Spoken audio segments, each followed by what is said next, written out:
পার্বতী কৈলাস পর্বত আগমন করেছেন।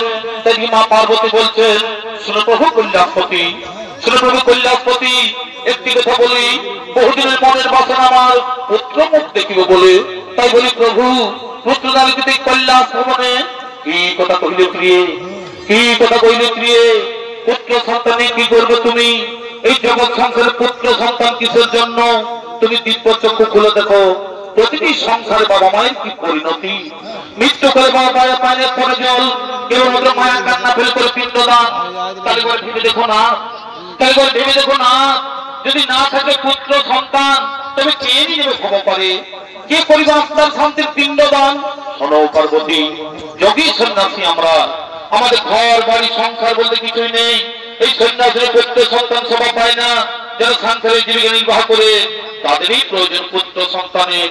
হায় প্রভু, বুঝলে তুমি নারীর অন্তরের ব্যথা। একটি কথা মনে রেখো, বনের পশু শোভা পায় বনের ভিতরে, আর মাতৃকোল শোভা পায় শিশু ছেলে কোলে। তাই শিশু ছেলে ছাড়া মায়ের কোল শোভা পায় না প্রভু, শিশু ছেলে ছাড়া মায়ের কোল শোভা পায় না।